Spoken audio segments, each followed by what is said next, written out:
అందరికీ జైభీం. నేను Rajesh Mahasena. Welcome to Mahasena media. Prashant Kishor గారు నారా చంద్రబాబు నాయుడు గారిని కలిశారు. ఇప్పుడు ఈయన మనం ఐపాక్ని ఎక్కువ తిట్టేవాళ్ళు. ఐపాక్ వాళ్ళే ఫేకులు క్రియేట్ చేయటం, తిమ్మిని బమ్మిని చేయటం, ఉన్నది లేనట్టుగా లేని ఉన్నట్టుగా చేసేవాళ్ళు. 5 రూపాయల బ్యాచ్ అనేవాళ్ళు మనం. అయితే ఇక్కడ మనం పాయింట్ నోట్ చేయాల్సింది ఏంటంటే, ఇప్పుడు ఈయన ఐపాక్ అనే సంస్థనే వదిలి వచ్చేసాడు. జగన్మోహన్ రెడ్డిని చీకొట్టి బయటకు వచ్చేసాడు.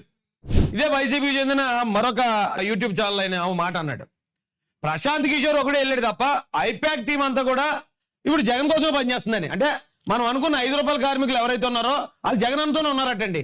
మార్ఫింగ్లు చేసేవాళ్ళు, ఆడవాళ్ళ ఫోటోల్ని మార్ఫింగ్లు చేయడం, ఉన్నది లేనట్టుగా ఈ జిమ్మిక్కులు చేసే బ్యాచ్ అంతా జగన్తోనే ఉందంట. ఎందుకంటే వాళ్ళు సైకోలు, అన్న సైకో, ఇద్దరికి మ్యాచ్ అయిపోతాయి. ఆ వేవ్ లెంత్ కరెక్ట్గా మ్యాచ్ అవుతుంది. పాపం ప్రశాంత్ కిషోర్ తట్టుకోలేప్పుడండి.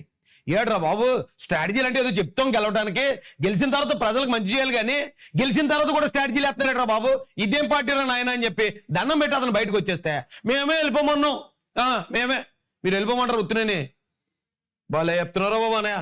ఈ ఛానల్లో ఈయన చెప్తున్నాడు, చాలా క్లియర్గా చెప్తున్నాడు. చూడండి, ఐపాక్ టీము ఇప్పటికీ జగన్తోనే ఉంటదట, ఎప్పటికీ జగన్తోనే ఉంటదట.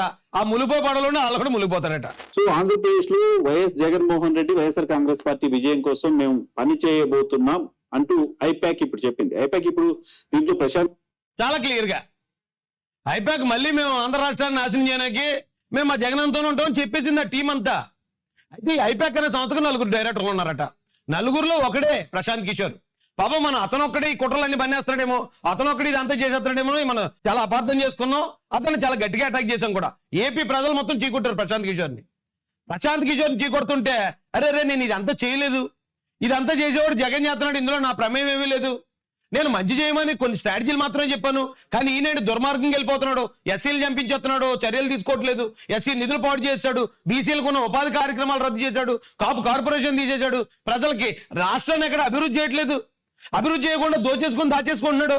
ఓరు బాబు ఇలాంటి వాడితో ఉండకూడదని అతను చీకొట్టి బయటకు వచ్చేసాడు. అయితే మరి వాళ్ళ టీము డబ్బుల కోసం పనిచేసే టీం ఇంకా జగన్తోనే ఉందట. మరి ఎందుకు కంగారు పడుతున్నారా? పేరునన్నా ఈ వైసీపీ వాళ్ళు అందరూ ఎందుకు గిలగల కొట్టుకున్నారు? బ్యాచ్ అంతా సైకో బ్యాచ్ అంతా మీతోనే ఉంది కదా.